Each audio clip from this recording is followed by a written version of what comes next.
Vamos a leer nuestro texto, hermanos, 1 de Timoteo 4, del 6 al 10. Dice así la palabra de Dios. Si esto enseñas a los hermanos, serás buen ministro de Jesucristo, nutrido con las palabras de la fe y de la buena doctrina que has seguido. Desecha las fábulas profanas y de viejas. Ejercítate para la piedad, porque el ejercicio corporal para poco es provechoso, pero la piedad para todo aprovecha, pues tiene promesa de esta vida presente y de la venidera. Palabra fiel es esta y digna de ser recibida por todos, que por esto mismo trabajamos y sufrimos oprobios, porque esperamos en el Dios viviente, que es el Salvador de todos los hombres, mayormente de los que creen. ¿Qué nos quiere decir Dios con todas estas palabras el día de hoy? Lo vamos a resumir para que nos quede claro, ¿sí? Son 3 exhortaciones para volvernos a Dios. Así se llama esta predicación. 3 exhortaciones para volvernos a Dios. Y lo primero que tenemos que pensar es dónde estamos parados, quiénes somos, ¿sí? ¿Quiénes somos? La palabra de Dios en el libro de Juan hace unas preguntas para los creyentes. Si decimos que no tenemos pecado, nos engañamos a nosotros mismos, ¿sí? Esto es una declaración para aquellos que creen que son buenas personas, ¿verdad? Que no necesitan a Cristo, que no lo buscan, porque en el fondo, bueno, yo no he hecho nada malo. Si decimos que no tenemos pecado, nos engañamos a nosotros mismos. Otra, y en esto sabemos que nosotros le conocemos, si guardamos sus mandamientos. Esto va para los creyentes, para los que profesan el cristianismo. Es un examen de diagnóstico. Y en esto sabemos que nosotros le conocemos, si guardamos sus mandamientos. Otra, el que dice que está en luz y aborrece a su hermano, llámese hermano de carne o llámese hermano en la fe, está todavía en tinieblas. Si alguno ama al mundo, ya sabemos que el mundo es un sistema de pensamientos que excluyen a Dios, ¿sí? Si alguno ama al mundo, el amor del Padre no está en él. Una vida materialista, ¿sí? Que solo me importa el dinero, que solo me importa el trabajo, que solo me importa la salud. Dice aquí la palabra de Dios que si amas al mundo, el amor del Padre no está en ti. Otra, todo aquel que es nacido de Dios no practica el pecado. Si se fijan, no se trata tanto de estar viniendo a la iglesia. Se trata de cosas muy concretas y muy íntimas que confrontan, ¿verdad? El que no practica, el que es nacido de Dios no practica el pecado. Una más. Todo aquel que ama es nacido de Dios. Cualquiera que se extravía y no persevera en la doctrina de Cristo, no es de Dios. También eso lo dice el apóstol Juan. Y la última, si decimos que tenemos comunión con Él y andamos en tinieblas, mentimos y no practicamos la verdad. ¿Qué es andar en tinieblas? Bueno, andar en pecado, pero también andar en tinieblas porque la luz es conocimiento o el conocimiento es luz. Y si nosotros andamos en tinieblas, lejos de la lámpara que es la palabra de Dios, pues mentimos y no practicamos la verdad. Hermano, que te profesas cristiano, ¿estás en Cristo? ¿Cómo te va en este examen? En este examen rápido, ¿cómo te va? ¿Cómo te respondes a ti mismo? Ahora les hablo a los que no están en Cristo, a los que no profesan el cristianismo o a los que lo profesan de una manera superficial que no entra en mi intimidad, ¿sí? Puedo responder si me preguntan si creo en Dios, pero hasta allí me quedo, ¿sí? No afecta más adentro. A estos les digo, Isaías 55, la Biblia dice: buscad a Jehová mientras pueda ser hallado, buscadle en tanto que está cercano, ¿sí? Y ese mientras y ese en tanto nos habla de un periodo de tiempo. ¿Cuánto dura la vida para un ser humano? 60, 70 años, 80 los más robustos, dice el Salmo. Ok, pero eso no es un hecho, Todos los días muere gente joven, inclusive niños, ¿sí? En tanto y mientras nos habla de un periodo de tiempo. Buscad a Jehová mientras pueda ser hallado. Querido amigo, querido hermano, hoy es el día de buscar a Jehová. Hoy es el día de volvernos a Dios. ¿Qué andamos buscando si la vida no tiene sentido? El dinero no sacia, la salud no da plena satisfacción. Podemos estar con dinero y saludables y sentirnos en la miseria de la existencia. ¿Qué le da sentido a la vida? Dios le da sentido a la vida. Dios nos despierta a la realidad de la eternidad. Querido amigo, querido hermano, este mundo no es todo lo que hay. Hay vida eterna y esa vida eterna dura para siempre, no tiene fin. Buscad a Jehová, deje el impío su camino y el hombre inicuo sus pensamientos y vuélvase a Jehová. Y si vienes a Jehová, si vienes a Dios por medio de Cristo, Dios promete que va a tener misericordia. El que a mí viene no le echo fuera, dice el Señor. Venid a mí todos los que estén cansados y cargados, porque yo los haré descansar. Tu alma necesita descanso, reposo, ¿sí? El yugo del Señor es fácil, su carga es ligera. No te estoy hablando de una religión. No te estoy hablando de seguir reglas. Te estoy hablando de ese hombre que se llamaba cristiano, que llegó con una mochila cargada de sus pecados, de sus problemas, y descansó en la cruz. La mochila se le cayó de la espalda y cayó allá en el sepulcro, y él dijo: soy libre. Tengo libertad por fin de estas cadenas que me estaban atando. Te estoy hablando de la libertad. El Señor te está esperando, tiene los brazos abiertos. Él será amplio en perdonar, porque sus pensamientos son diferentes a los pensamientos del hombre carnal. Entonces es un llamado a afirmarte en los primeros puntos que leímos del libro de Juan, y es un llamado a afirmarte también si no estás en la fe.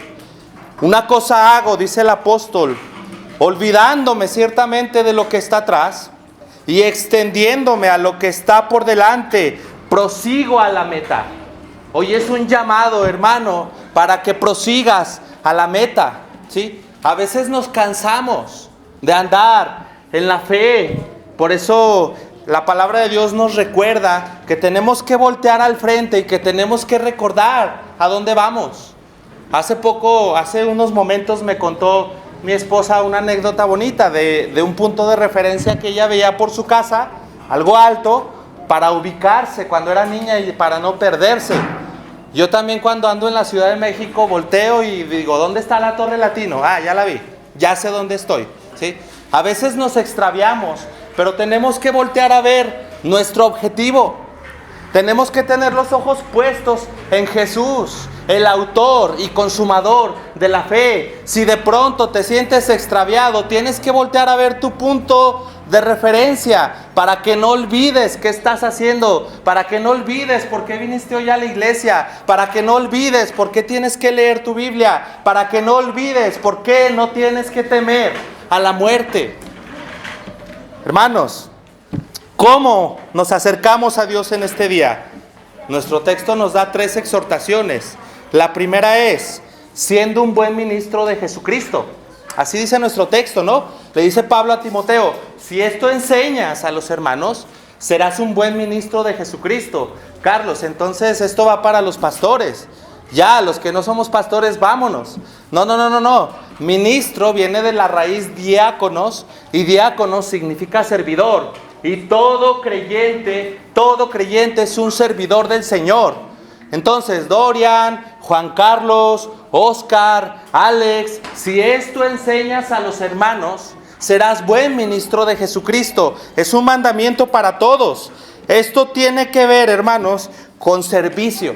La primera exhortación. La segunda exhortación es: ejercítate para la piedad, dice la Biblia. Tiene que ver con trabajo. La segunda. Y la tercera es: porque esperamos en el Dios viviente. Esto tiene que ver con fe. Entonces, son 3 exhortaciones. ¿Cómo me acerco a Dios hoy? Siendo un buen ministro de Jesucristo, ejercitándome para la piedad y esperando en el Dios viviente. La primera tiene que ver con servicio, la segunda tiene que ver con trabajo y la tercera tiene que ver con fe. Eso es lo que el Señor nos quiere decir hoy. Es por medio de eso que el Señor nos quiere levantar hoy. Y vámonos a la primera. Siendo un buen ministro de Jesucristo. ¿Por qué le dice esto Pablo a Timoteo? Bueno, si recordamos el libro entero, Pablo le está dando muchas indicaciones al joven Timoteo, pero en sí, con cada instrucción le recuerda el Evangelio. ¿Qué es el Evangelio? Que Cristo vino al mundo, que Dios se manifestó en carne para salvar a los pecadores. Querido amigo, querido hermano, tú eres pecador. Cristo vino al mundo para salvarte. Cristo se manifestó en carne para rescatarte. Tú necesitabas ser rescatado. Me gustó mucho la ilustración que usó Willy Graham del hombre que iba en un avión, se estrelló, estaba en el océano, estaba sangrando y se acercó, un montón de tiburones se acercaron para devorarlo. Y él estaba luchando con valentía, pero eran muchos tiburones y estaban en el mar. ¿Cuándo les iba a ganar? Este hombre no necesitaba mejorar sus técnicas de cómo patearlos. Este hombre no necesitaba dialogar con ellos. Los tiburones querían devorarlo. Este hombre necesitaba ser salvado y rescatado. Y lo rescataron, le echaron el salvavidas, la cuerda y lo sacaron de allí. Hermano, esa es tu situación hoy. Si no estás en Cristo, necesitas ser rescatado. A eso vino Cristo, a salvar lo que estaba perdido, a rescatar a los pecadores. Por eso desde que el ángel se le aparece a Zacarías, le dice, van a ser un santo ser y llamará a su nombre Jesús, porque éste salvará a su pueblo de sus pecados. ¿Qué tienes que enseñar, buen ministro? Bueno, tienes que enseñar el Evangelio. Y también le dice, siendo un buen ministro, nutrido con las palabras de fe y de buena doctrina. El Evangelio es la buena doctrina, hermanos. Y esta palabra nutrido, ¿qué nos dice? Bueno, nuestro cuerpo recibe alimentos, ¿verdad? ¿A quién le gustan las gorditas de yesca? De chicharrón, ¿sí? ¿A quién le gustan los tacos envenenados? ¿Sí? La coca. Nos encantan, ¿verdad? Pero nos hacen daño, ¿sí? O la otra. ¿A quién le gusta puros vegetales? ¿A quién le gusta que comer es un problema, ¿verdad? ¿Dónde está Carlita? Como Carlita, que no le gusta mucho comer. No, pero sí come. Entonces, hermanos, tanto comer en exceso azúcar, grasa, carbohidratos, como no comer proteínas, una nos debilita y la otra nos hace hipertensos, ¿verdad? O nos da la diabetes. Entonces, esto pues nos enseña un proceso natural del alimento. Nuestro cuerpo lo recibe. Si es una buena dieta, vamos a estar en buena forma y esa comida se transforma en energía, ¿sí o no, Adrián? En energía pura, ¿verdad? Ahora, en la cuestión espiritual, el Evangelio es alimento para el alma. Y este alimento también se procesa en el interior del corazón y luego se transforma en servicio. Hermano, el alimento no es para ti nada más. Cuando tú te acercas a la Biblia, cuando tú vienes a la iglesia, cuando tú oras, tienes que tener en mente que el propósito final es tu servicio a los demás, tu servicio a Dios. Pero Dios no está aquí para que le laves los pies todavía. Todavía no llega ese tiempo en el que le vas a servir cara a cara al Señor. El Señor te ha puesto a la iglesia para que le sirvas primero a la iglesia y luego de ese modo manifestar o demostrar que le amas. Dios te ha puesto a tus vecinos, Dios te ha puesto a tus hijos, Dios te ha puesto a tu esposo para que sirvas a Dios por medio de ellos, ¿sí? A Dios le gusta esto. No nos inventamos nosotros esto de venir a la iglesia, ¿verdad que no, hermano Pedro? No es que a los pastores se les ocurrió hacerlos venir todos los domingos a las 11. No. El Señor dice, si me amas, ama a tus hermanos. Si quieres servirme a mí, sirve a tus hermanos. Porque por medio de tu demostración a ellos de amor, me vas a estar demostrando cuánto me amas. Y esto es more than words, ¿verdad? Más que palabras, hermano, ¿sí? Hay una canción que así se llama. Tenemos que decirle a Dios te amo, sí. pero tenemos que demostrarlo por medio de nuestro servicio. Ahora, hermano, si tú estás hecho un caos, ¿cómo vas a dar servicio a otros? Si tú estás enredado en pecado, ¿cómo vas a discipular a tus hijos? ¿Con qué autoridad? Si tú ni siquiera estás firme en la fe, ¿cómo vas a animar a tu esposo o a tu esposa? Es muy importante que primero tú te pongas a cuentas con Dios, que te despojes del peso y del pecado que te asedia, que te despojes y que corras a la meta, hermano. Tú primero, antes de servir, tienes que cuidar tu viña. ¿Sí se acuerdan de Salomón lo que dijo? Me pusieron a guardar las viñas y mi viña que era mía, no guardé. ¿Sí? Esto es el dicho común de candil de la calle y oscuridad en mí mismo, ¿verdad? O en mi casa. Hermanos, el servicio a Dios es de adentro hacia afuera. No puede ser de afuera hacia adentro. No puedo andar yo allá predicando si soy un caos yo mismo, si mi familia está en desorden, si no hago las cosas en el orden que Dios quiere. Primero, limpiar yo mi corazón. Ahorita salí y vi unas ramas en donde está un árbol, adelantito hay una cruz, no sé si la han visto. Y está lleno de unas ramas verdes que se enredan. ¿Cómo se llaman estas plantas? Los que saben de plantas. ¿Cómo? ¿Guías? Bueno, sí, tienen hasta unos hilitos, así. No, pero estas plantas, hermanos, crecen, se enredan en los árboles, se enredan en las paredes, cubren todo el piso. Y estaba pensando y diciendo, este es el corazón humano de los hombres, de las mujeres y de los niños. Cuando no procuramos darle mantenimiento a nuestra viña, a nuestro corazón y cultivarlo, estas hierbas silvestres crecen y lo invaden, hermano. Lo invaden, lo llenan, lo hacen pesado.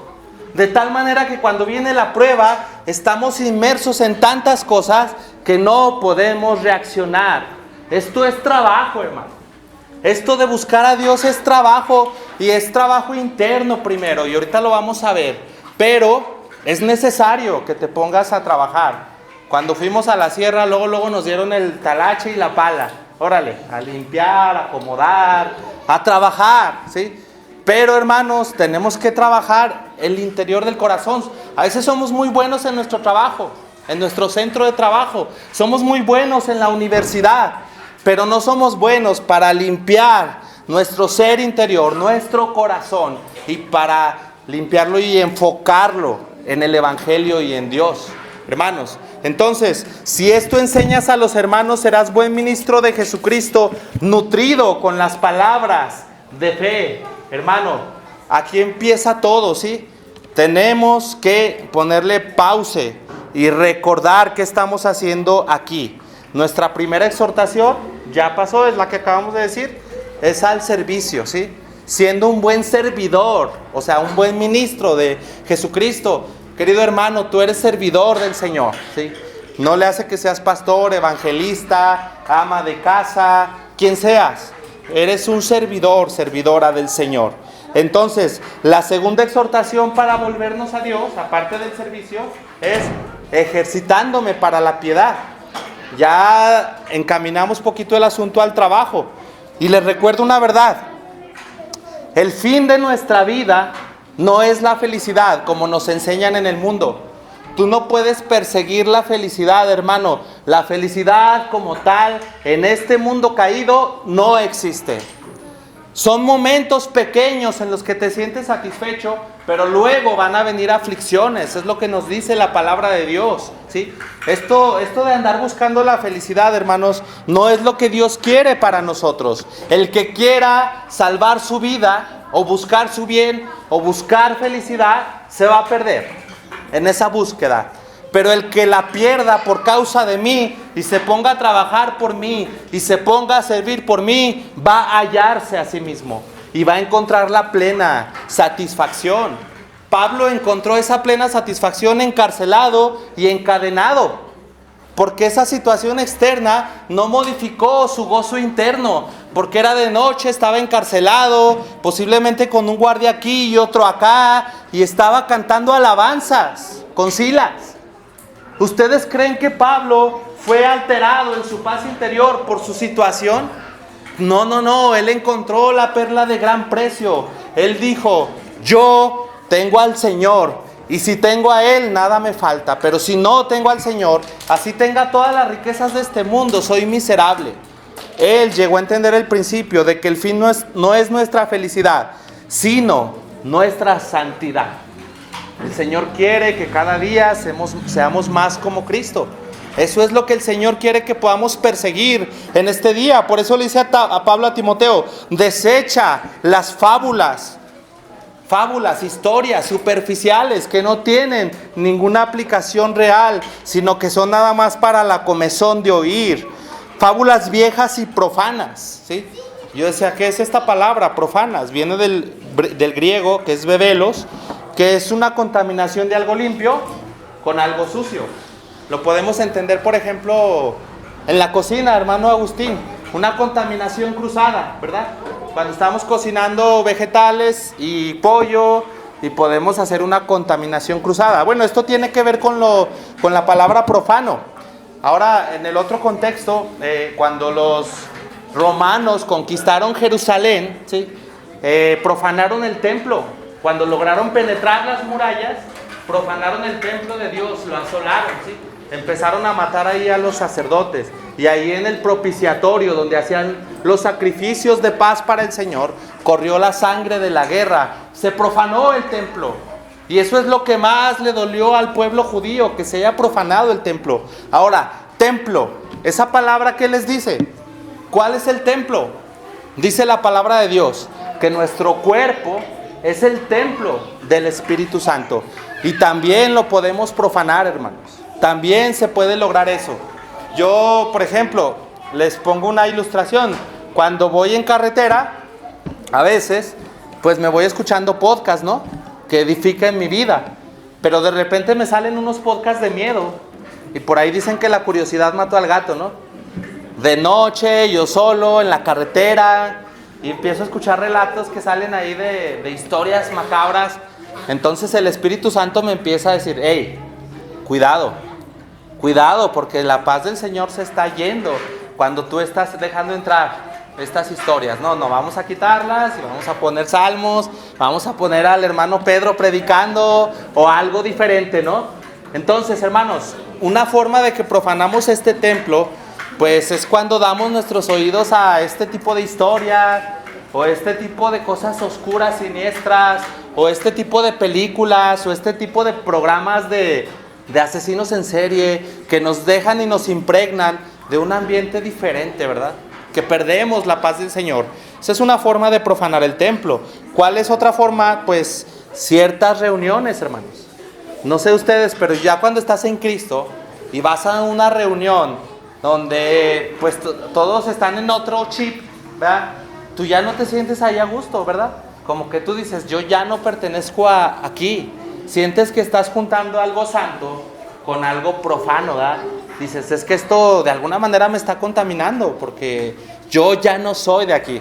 Esto le puede pasar a un joven cristiano que se va a un antro y por la curiosidad y descubre, está viendo el reggaetón y todo, y dice, es que yo ya no pertenezco aquí. Las cervezas, el cigarro, y no se va a sentir cómodo. De alguna manera se está profanando ese templo, ¿verdad? Otra pues son las redes sociales, cuando de pronto nos salen ahí fotos de mujeres y todo eso, que a veces no tenemos esa disciplina de decir ya, y ahí nos estamos contaminando, ¿verdad? O sea, nosotros tenemos que tener mucho cuidado, hermanos y hermanas también, para no profanar este templo que Dios nos dio, que es nuestro cuerpo. Ahora, 2 Corintios 4:18, estamos en la de trabajo y estamos en esto de ejercitarnos para la piedad. Dice la palabra de Dios que nosotros no miramos las cosas que se ven, ¿sí? Porque las cosas que se ven son temporales, pero las cosas que no se ven son eternas. Esto nos enseña un principio. A veces somos bien aplicados para las cosas de este mundo y bien negligentes para las cosas espirituales. Pero fíjense la contradicción. Las cosas de este mundo son temporales y las cosas de Dios son eternas. ¿cuáles serán más importantes? ¿Cómo resolvemos esa ecuación?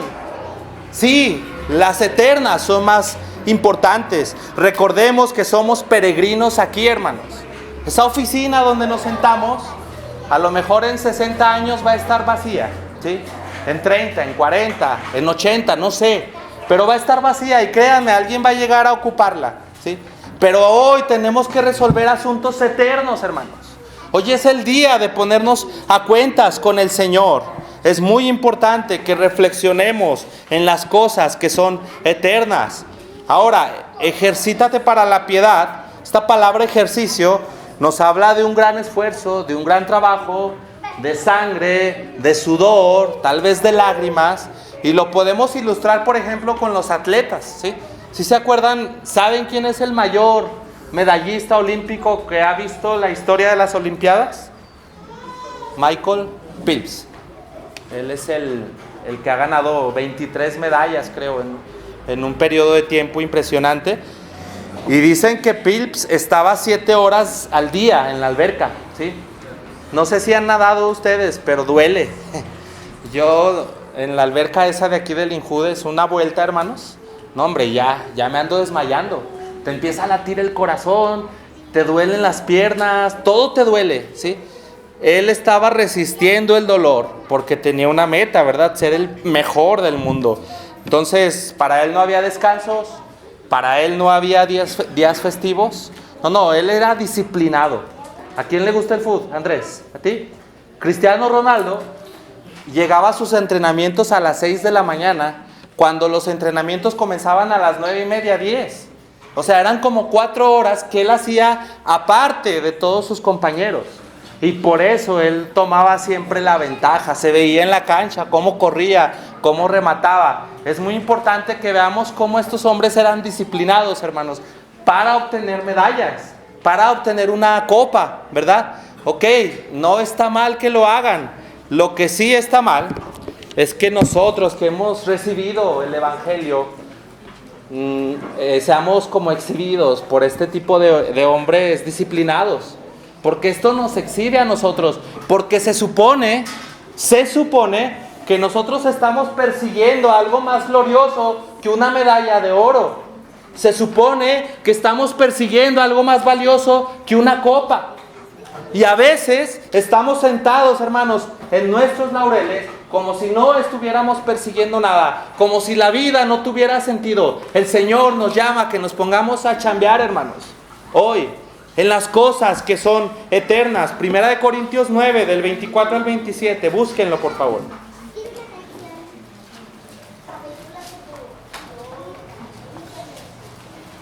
¿Ya se cansaron? Vamos a seguirle pues. 1 Corintios 9 del 24 al 27 dice: ¿No sabéis que los que corren en el estadio, todos a la verdad corren, pero uno solo se lleva el premio? Corred de tal manera que lo obtengáis. Lo repito, corred de tal manera que lo obtengáis. Todo aquel que lucha, de todo se abstiene. Ellos, ¿quién? El nadador, el futbolista, ellos, a la verdad, para recibir una corona corruptible, pero nosotros, una incorruptible. Así que yo, dice el apóstol, yo de esta manera corro, no como a la aventura, de esta manera peleo, no como quien golpea el aire, sino que golpeo mi cuerpo y lo pongo por servidumbre. Queridos hermanos, las disciplinas que hoy el Señor nos está diciendo que hagamos, cansan, son pesadas, implican trabajo, implican tiempo, pero valen la pena, hermanos. Vamos a ser perezosos en una salvación tan grande, en algo que implica toda la eternidad. A veces tenemos la mirada puesta, hermano, en las cosas terrenales, pero ahorita el Señor nos va a hablar. No nos hagamos perezosos, hermanos. Tenemos que ejercitar las disciplinas espirituales. La primera que les voy a decir ahora, para ponernos a trabajar, es la batalla personal contra los deseos. Dice el apóstol Pedro: les ruego, hermanos, que se aparten de los deseos carnales que batallan dentro de su alma, ¿sí? Que se abstengan de ellos. Hermano, pequeños movimientos sutiles. Hombres, el Señor nos llama a la pureza. Cuando andamos caminando en la calle y pasa una mujer, no hay que verla, hermanos. Hay que hacerle como Job: me propuse en mi corazón no ver a las mujeres así. Recordemos la advertencia que dice el Señor, que si que no cometeremos adulterio, pero que si nuestro ojo ve y codicia a una mujer, eso ya profanó el templo. Ya somos adúlteros de corazón, hermanos. Entonces, una disciplina espiritual muy simple: pues no veas fotos y no veas a las mujeres cuando van pasando. Voltéate para otro lado, ¿sí? Así de fácil, hermano. Desarrolla esa habilidad y después va a ser muy natural en ti. Pero ahora también hay que decirlo, también para las mujeres. Disciplinas espirituales. Hermanos, tenemos que batallar con esos deseos que brotan como las hierbas que les platicaba dentro del corazón, porque todavía no hemos resistido hasta la sangre combatiendo contra el pecado. Ese es nuestro llamado, hermanos. No son opcionales las disciplinas espirituales. Se espera y se asume que si alguno está en Cristo, tiene que batallar y combatir contra el pecado a muerte. Eso se espera de un cristiano. ¿Qué otra cosa? Bueno, un soldado, ¿dónde aprende más, hermanos? ¿En el entrenamiento o en el campo de batalla, Alex? ¿Dónde agarra experiencia? En el campo de batalla, ¿verdad? Un piloto de guerra, ¿dónde aprende más? ¿Uno de avión? ¿En los entrenamientos o ya al frente? Bueno, agarramos experiencia al frente. ¿Dónde aprendemos más? ¿En el salón de la universidad o cuando estamos trabajando, ejerciendo? ¿Dónde aprendió más de médico, hermano? En el consultorio, en el hospital, ¿verdad? La hermana también, que es enfermera, en el hospital, ¿verdad? Ahí es donde son los golpes, ¿no? Ahí es donde hay que demostrar. Ahí es donde se fortalece uno, donde se agarra la experiencia. Hermano, te estoy diciendo que te traslades a un campo de batalla y empieces a combatir contra el pecado. Porque el pecado se puede hacer tu amigo, ¿sí? Tu conciencia se puede cauterizar. Y hoy el Señor te llama a que te levantes y le declares la guerra a tu pecado, hermano. Ese es el mandamiento, y eso es lo que te llama el Señor, una exhortación para que te vuelvas a Dios. Ahora, la disciplina espiritual, yo creo que más importante, es la que tiene que ver con la luz, con el conocimiento de Dios. ¿Cómo conocemos a Dios? Bueno, hay tres maneras, ¿verdad? Una, dice la palabra de Dios, que es por medio de la naturaleza. Cuando tú ves los paisajes y los atardeceres, puedes ver allí la sabiduría de Dios, su creatividad. Cuando tú ves en tu interior, ¿sí? Y ves tu conciencia, ahí la conciencia te da testimonio de la justicia de Dios. No robarás, no matarás. Aunque están escritos en la Biblia, tú los tienes aquí en tu mente, ¿sí? A modo de chip, ahí están desde que naces. Una tercera forma de conocer a Dios, más detalladamente, hermanos, es por medio de la Escritura, ¿sí? Allí está el carácter de Dios, allí están sus atributos, allí está lo que Él espera de nosotros, allí está su definición de ti, allí está el sentido de la vida para ti, allí te explica por qué naciste, qué se espera de ti que hagas durante tu vida, te recuerda tu fragilidad y que vas a morir, y te recuerda que está establecido para todos que muramos una vez y después de esto el juicio, ¿sí? Allí están reveladas todas las verdades de que Dios se manifestó en carne y que vino con un propósito bien claro de ir a la cruz. Allí en la palabra de Dios tenemos todo el tesoro, hermano. ¿La leemos? Esa es la pregunta. Esa es una disciplina espiritual que se espera de todo cristiano. Ahora, leer la Biblia no es fácil, hermano. Cuando la agarras y de veras la lees y de pronto empiezas a recorrer el Génesis, y ya después dices, está muy largo el Génesis, y después sigue el Éxodo, y después te enfrentas al Levítico, y a todas las familias, y a todas las genealogías. Hermano, es como un maratón de alguien que dice, ya me cansé, hasta aquí llegué, ¿sí? Y dejamos la Biblia. No podemos estar leyendo un versiculito, hermanos. Tenemos que leerla de manera sistemática. Agarramos Génesis y terminamos Génesis, aunque lloremos en el camino. Agarramos Éxodo y terminamos Éxodo. Agarramos el libro de Mateo y lo terminamos, hermano. Porque no son solo palabras, es demostración del amor que le tenemos a Dios, deseos de conocerlo, y lo conocemos por medio de la Escritura. Hay una forma de estudiar la Biblia que es así, pesada, pero también hay una forma de deleitarnos en ella. Esto es cuando agarras un salmo y lo lees. El que mora al abrigo, el que habita al abrigo del Altísimo, morará bajo la sombra del Omnipotente. Diré yo a Jehová, roca mía y redentor mío, mi Dios, en quien confiaré. Hermano, y cuando tú empiezas a leer esto con calma, que te apartas en el silencio de tu habitación, o te vas al cerro, o andas caminando y estás ahí como que masticando la palabra de Dios, reflexionándola, meditándola. ¿Por qué te abates, alma mía? ¿Y por qué te turbas dentro de mí? Espera en Dios, espera en Dios. O sea, hermano, la palabra de Dios, hay muchas formas de leerla. Una es con el estudio, cuando tienes, los pastores me entenderán, cuando tienes aquí la Biblia, tienes el diccionario de griego acá, tienes el libro de la historia de la iglesia acá. Eso es el estudio de la Escritura de alguna manera. Pero otra es el alimento espiritual, cuando de veras nosotros queremos que esta palabra penetre y queremos dialogar con la palabra, hermanos. No podemos leer como si fuera el diario. No. La Escritura abre el diálogo con nosotros. La Escritura nos habla. La Escritura penetra en nuestros pensamientos y nos pone en orden en medio de aquellas tribulaciones que tenemos. Nos habla, hermanos. La lees así. Hay que sufrirla. Hay que gozarla. Hay que apropiarnos de sus promesas, hermano.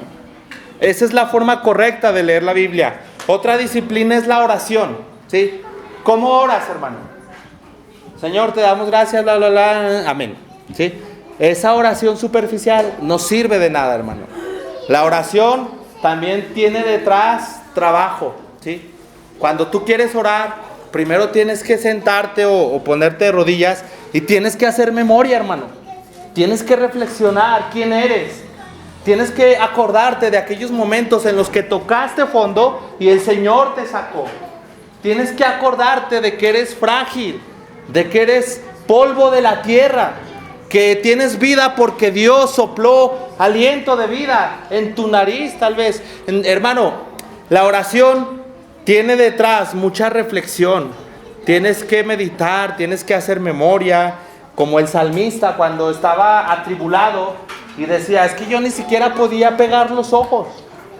En el Salmo 77 me parece, y dice, haré memoria de tus maravillas, me acordaré cómo al pueblo lo sacaste de Egipto con grandes juicios en contra de esta nación, y cómo tus hijos cruzaron el mar en seco, cómo se abrieron las aguas, y cómo en el desierto los sustentaste, en el día con la nube y en la noche con la columna de fuego. ¿Qué hizo el salmista para poder empezar a orar? Primero hizo memoria, hermano. Y tú tienes tu propio Egipto. Tú, si eres cristiano, recordarás de dónde te sacó el Señor. Tú, si eres cristiano, recordarás de cuando fuiste trasladado de las tinieblas a la luz. Haz memoria, hermano, de lo que el Señor ha hecho y trabaja para que tu oración de verdad haya un diálogo en el Espíritu y que ores de verdad. No es una obligación en el nombre de Jesús, amén. Hermano, es entrar en el corazón de Dios. Cuando alguien de veras está orando, hermano, cuando de veras está orando, es muy diferente a las palabras superficiales. Esa es una disciplina espiritual que tenemos que ejercitar, que tenemos que trabajar. Y muy importante, nuestra oración tiene que tener luz y calor. La luz, ya dijimos que es conocimiento. Y calor es que nos tiene que conmover la oración.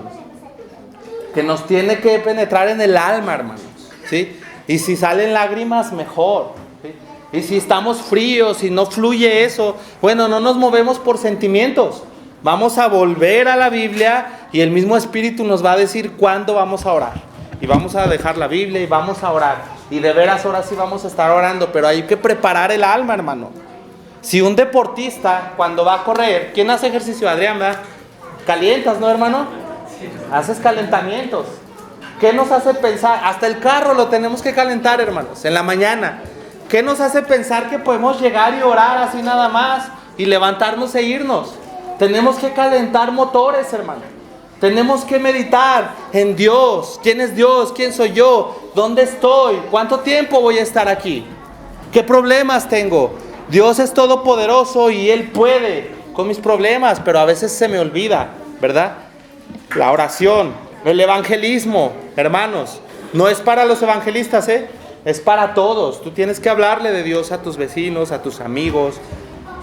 Otra disciplina es enseñar a tus hijos cuando tienes hijos pequeños. Es una disciplina espiritual que se espera que como cristiano la ejerzas. ¿Y qué pasa con las disciplinas espirituales? Que son difíciles de hacer, ¿sí? Y que perdemos la constancia en ellas. Dejamos de orar, dejamos de leer la Biblia, dejamos de enseñar a nuestros hijos. Es muy natural en nosotros. Por eso la palabra de Dios nos llama a hacer un esfuerzo, hermanos, ¿sí? A que nos duela, como al nadador que les dije, que te duela, hermano. Tienes que trabajar porque estas cosas valen la pena. El evangelismo, instruir a tus hijos, el servicio en tu comunidad, por ejemplo. Me acuerdo de Raúl, el de la Sierra, se fueron a visitar a un hermano y yo me quedé solo en su casa porque estaba lastimado del pie. Y cada ratito tocaban: hermano Raúl, no prende mi camioneta. ¿Dónde está? Y yo, no está. Y yo todo chueco, pues ¿cómo les ayudo? Aparte ni sé de mecánica. Hermano Raúl, no sale agua de un tinaco que me puso. El tinaco se alimenta con agua de una manguerita para ir del río, no sé. No jala. Hermano Raúl, a ver si me da un poco de arroz del que le llegó. Unas semillas que estábamos ahí regalando para plantarlas. Hermano Raúl, el juguete que le mandaron a mi hijo, no se lo dieron. O sea, me di cuenta del servicio que hacía Raúl. ¿Y qué creen? Ninguno de los que iban eran cristianos. En su iglesia van 2 o 3 familias en ese tiempo. O sea, era un servicio a una comunidad de no creyentes, ¿sí? Una disciplina espiritual es que nuestro servicio se vea manifiesto en la comunidad en la que estamos para dar testimonio del evangelio. Y obvio, servicio en la iglesia también, ¿verdad? Otra disciplina espiritual es congregarte. Esto es muy importante, hermano. Yo mismo te puedo dar testimonio de que a veces he dejado de congregarme y empieza a ganar terreno el desánimo, ¿sí? Es muy importante venir a la iglesia, es una disciplina espiritual. El ayuno también, hermanos. El ayuno del alimento, de abstenerte del alimento, y también el ayuno de abstenerte, pues, de cosas que tú sabes que intoxican tu alma. Tú sabes cuáles son, y es bueno que por un tiempo las elimines para que tengas el propósito de desintoxicarte y acercarte a Dios. Otra disciplina es la ofrenda, hermanos. Quedamos aquí en la cajita que está ahí. Eso nos libra de la avaricia, del amor al dinero, de la codicia, ¿sí? Esa es una disciplina que yo tengo que ejercer para yo mismo quitarme esas cadenas del amor al dinero. Tengo que hacerlo recurrentemente. Se espera que lo haga si soy cristiano, ¿sí? ¿Ya se aburrieron? La perseverancia, hermanos, es una doctrina, es una disciplina espiritual que va a demostrar quién soy, ¿sí?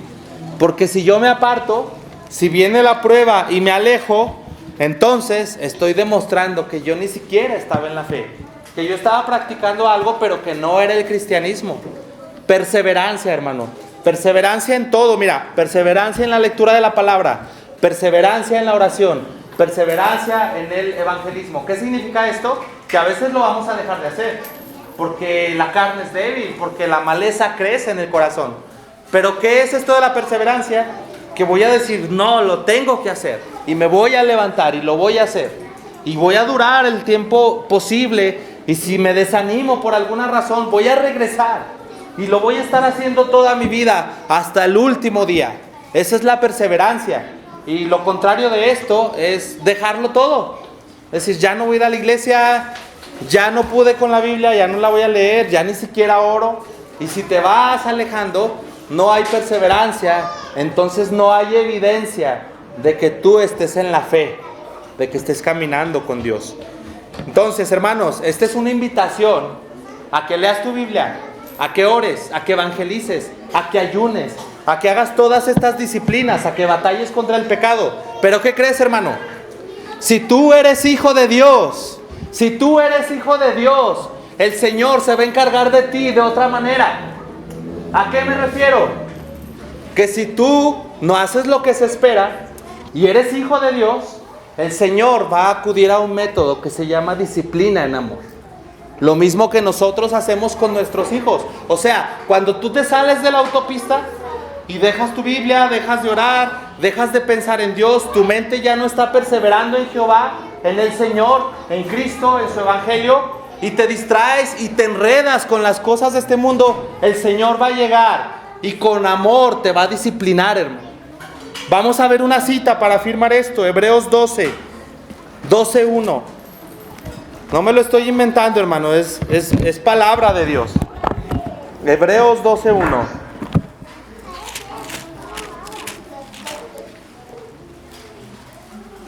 Por tanto, nosotros también, teniendo en derredor nuestra tan grande nube de testigos, despojémonos de todo peso y del pecado que nos asedia, y corramos con paciencia la carrera que tenemos por delante, puestos los ojos en Jesús, el autor y consumador de la fe, el cual por el gozo puesto delante de él sufrió la cruz, menospreciando el oprobio, y se sentó a la diestra del trono de Dios. Considerad a aquel que sufrió tal contradicción de pecadores contra sí mismo, para que vuestro ánimo no se canse hasta desmayar, porque aún no habéis resistido hasta la sangre, combatiendo contra el pecado.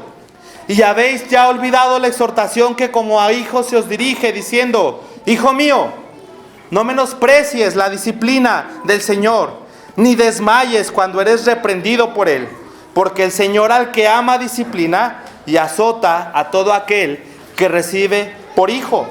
Si soportáis la disciplina, Dios os trata como a hijos, porque ¿quién hijo es? Aquel a quien el Padre no disciplina. Pero si se os deja sin disciplina, de la cual todos han sido participantes, entonces sois bastardos y no hijos. Por otra parte, tuvimos a nuestros padres terrenales que nos disciplinaban y los venerábamos.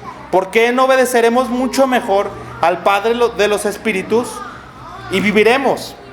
Y aquellos ciertamente por pocos días nos disciplinaban como a ellos les parecía, pero para lo que nos es provechoso, para que participemos de su santidad.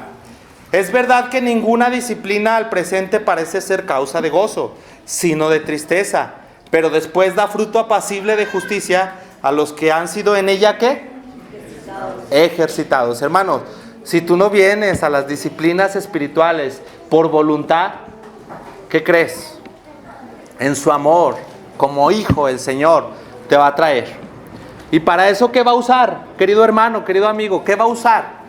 Tal vez una enfermedad con un propósito bueno, No es lo mismo que en el mundo caído. La gente del mundo tal vez sufre y es tristeza sobre tristeza, ¿sí? Lewis, en el libro del problema del dolor, concluye esto, dice: mira, sí sufrimos y tenemos que sufrir, pero el fin glorioso que tenemos vale la pena cada gota de sudor, cada lágrima y cada gota de sangre de nuestro sufrimiento. Hermanos, en el cristiano, el sufrimiento no es otra cosa que ejercitarse en la disciplina. Y si tú no estás aplicando estas disciplinas a tu vida, el Señor va a mandar, como les digo, tal vez una enfermedad para que despiertes, tal vez alguien va a morir, porque dentro de la disciplina está la muerte. El Señor ha disciplinado con muerte, ¿sí? Por eso hay muchos debilitados entre vosotros y muchos ya están muertos. ¿Por qué? Porque eran hijos y porque no quisieron acercarse a Dios. No seas como el caballo o el mulo, sin entendimiento, que han de acercarse a Dios a base de golpes, de azotes. Hermanos, si tú no te acercas a Dios por voluntad, créeme que el Señor, si te ama, te va a traer la disciplina, tal vez hasta de la muerte, puede ser, ¿sí? Hay otra disciplina que puede ser una pérdida económica, la pérdida de algo. Entonces, hermanos, ¿ustedes creen que el Dios Todopoderoso, que tiene todas las riquezas en gloria, que tiene en el hueco de su mano el mundo, ¿Tú crees que no te puede librar de una aflicción financiera? Lo puede hacer. El punto es que no has tomado bien su disciplina. Te has endurecido. No, porque cuando la palabra de Dios nos enseña que cuando la disciplina cumple su propósito de hacernos volver al camino, el Señor quita el azote. El Señor quita la vara. Pero si nosotros nos empecinamos y no respondemos bien a la disciplina, entonces la mano de la disciplina va a estar allí hasta que entendamos y hasta que volvamos al camino, hermanos. Es muy importante que sepamos que en la vida cristiana no hay tal cosa como incidentes, como descuidos. Todas las cosas nos ayudan para bien a los que amamos a Dios. Las cosas más mínimas y las cosas más grandes. Yo cuando me torcí el tobillo en la sierra, yo me acordé de esta palabra y dije, estoy fracturado, ando acá muy lejos. Señor, ¿por qué? Seguramente en algo estoy mal. Seguramente en algo te ofendí. Seguramente algo descuidé. Perdóname, Señor. Me arrepiento. Enséñame cuál es el propósito de que esto me pasó. Así tenemos que ser con todo, hermanos. Con todo lo que pasa en nuestra vida tenemos que reflexionarlo, meditarlo y decir, me aparté de las disciplinas del Señor, dejé de vivir la vida cristiana y me fui y me enredé en las cosas de este mundo. Es muy importante que lo pensemos así, hermanos. Entonces, a trabajar. Segunda exhortación, ejercítate para la piedad y ponte a trabajar. Y tercera y última exhortación, ya acabamos. Hermanos, la carne no se regocija en las cosas de Dios. Disciplinemos nuestra mente, hermano, nuestro cuerpo, para recibir las cosas, no las temporales, sino las eternas, ¿sí? La tercera exhortación de cómo acercarnos a Dios es porque esperamos en el Dios viviente. Y vamos a leer una cita en 1 de Pedro 1, del 3 al 5. Nomás retroceda un poquito. Ahí dice mi Biblia, una esperanza viva. ¿En la de ustedes también? Bendito el Dios y Padre de nuestro Señor Jesucristo, que según su grande misericordia nos hizo renacer para una esperanza viva por la resurrección de Jesucristo de los muertos, para una herencia incorruptible, incontaminada e inmarcesible, reservada en los cielos para vosotros, que sois guardados por el poder de Dios mediante la fe, para alcanzar la salvación que está preparada para ser manifestada en el tiempo postrero, en lo cual vosotros os alegráis, aunque ahora, por un poco de tiempo, si es necesario, tengamos que ser afligidos con diversas pruebas, para que sometida a prueba en vuestra fe, mucho más preciosa que el oro, el cual, aunque perecedero se prueba con fuego, sea hallada en alabanza, gloria y honra cuando sea manifestado Jesucristo. Hermanos, nuestra fe tiene que pasar por un proceso de autenticación. Nuestra fe tiene que pasar por un proceso de certificación. ¿Sí saben qué es certificar algo? El oro se certifica y se limpia en el fuego. Y la fe auténtica se certifica, se purifica en la prueba, hermanos. Pero aquel que espera en el Dios viviente, nuestro último apartado es porque esperamos en el Dios viviente. Aquel que prueba, que espera en Dios, cuando venga la prueba, esa fe se va a fortalecer y va a ser hallada en alabanza y en honra y en gloria. Pero ¿qué creen? Esta prueba también va a exhibir la fe falsa. Esta prueba, este periodo de prueba, también va a sacar a luz aquella fe que no era auténtica. Les estoy hablando de esa prueba que llega y las personas dejan las cosas de Dios, ¿sí? Las personas se alejan porque se murió mi mamá, porque se murió mi hijo, porque se murió mi hermano. Ya no voy con los hermanos, ya no voy a la iglesia. ¿Qué es ese trato de Dios para mí? No entendiste la disciplina y se exhibió que tenías una fe no auténtica. Pero la fe auténtica, hermanos, aunque tal vez por un periodo corto de tiempo te saque, va a terminar, va a ser hallada en alabanza, en gloria y en honra. Y esto solo pasa en los que esperamos en el Dios viviente, hermano. Es muy importante que tengamos los ojos puestos en la meta, como Job. ¿Se acuerdan todo lo que le pasó a Job? Fíjense su respuesta: aunque él me matare, en Él esperaré. Eso es fe, hermanos. Nosotros esperamos en el Dios viviente. Dice Job, yo sé que mi Redentor vive y al fin se levantará sobre el polvo. Y después esta desecha mi piel en mi carne. He de ver a Dios. Hermano, él no tenía puestos los ojos en su aflicción. Él esperaba en el Dios viviente. Así dice nuestro texto. Por esto mismo trabajamos. Eso que les digo de las disciplinas espirituales y del servicio, nada más es porque esperamos en el Dios viviente. Esa es la única razón, que tenemos los ojos puestos en Jesús y que al final, el fin de todo nuestro trabajo y de nuestro servicio es entender que Él al final enjuagará toda lágrima de nuestros ojos. Lágrimas que causó la prueba, lágrimas que causó este mundo caído, lágrimas que causaron esas disciplinas. El Señor promete que Él enjuagará toda lágrima de nuestros ojos en el día final, cuando nos toque cruzar el río. Por eso dice Pablo, no me avergüenzo porque yo sé a quién he creído y estoy seguro que guardará mi depósito para aquel día. ¿Cuál día, hermano? El día que muera. El día que estés debilitado en cama, el día que ni siquiera puedas venir a congregarte, el día que entregues el Espíritu, el Señor va a guardar tu depósito para aquel día. Tu vida está escondida en Cristo para la eternidad y tu fe se va a manifestar, hermano. Se va a manifestar cuando pase la niebla veloz. ¿Qué es la niebla veloz? La vida. Esa fe se va a fortalecer en el momento que tú estés más débil, cuando tú estés muriendo. Pero ¿la tienes, hermano? ¿Tienes esta fe contigo? Y por último, dice nuestro texto, que esperamos en el Dios viviente, que es el Salvador de todos los hombres. De todos los hombres, mayormente de los que creen. Vamos a sacar los puntos del calvinismo aquí. Expiación limitada y expiación ilimitada.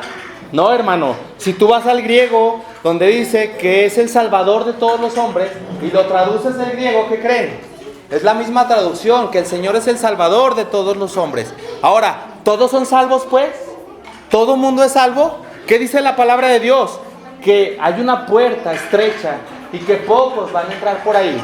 Y hay un camino, una puerta ancha y que muchos van a ir por allá. ¿Sí? Que hay un camino angosto donde pocos van a atreverse a transitar ese camino difícil. Y hay una autopista de 4 carriles donde la mayoría se van a ir a la perdición. No es que todos sean salvos. El Señor aquí en su palabra nos dice que Él tiene sus manos extendidas para salvarlos a todos. Pero esa salvación se hace eficaz solamente en los que tienen fe, hermanos. Solamente en los que creen. No hay que irnos a Calvino para decirlo de la expiación limitada. El Padre le entregó a los suyos al Hijo y el Hijo los llama, ¿sí? Nosotros, ese misterio de quién es salvo y quién no, está oculto a nuestros ojos, hermanos. Nosotros tenemos que predicar a todos, porque el Señor tiene sus manos extendidas, porque vino a rescatar a los pecadores, ¿sí? Y el que cree será salvo, y el que cree tiene vida eterna. Hermano, creer, tener fe, poner los ojos en el Señor, es lo que quiere enseñarnos, esperar en Él. ¿En dónde vas a poner tus ojos? ¿Sobre qué vas a construir tu casa? ¿Sobre la arena o sobre la roca, hermanos? Resumen, 3 exhortaciones para acercarnos a Dios. Número 1, siendo un buen soldado de Jesucristo. Esto tiene que ver con el servicio. Siendo un buen ministro de Jesucristo. Número 2, ejercitándome para la piedad. Esto tiene que ver con trabajo. Y número 3, esperando en el Dios viviente. ¿Y esto qué tiene que ver? Con fe. Esas 3 exhortaciones nos da el Señor hoy para que nos volvamos de las tinieblas a la luz, para que nos acerquemos a Él y para que tengamos una comunión con Él a partir de hoy, porque hoy es el día, hermano. No hay mañana, hoy es el día de salvación. Vamos a orar.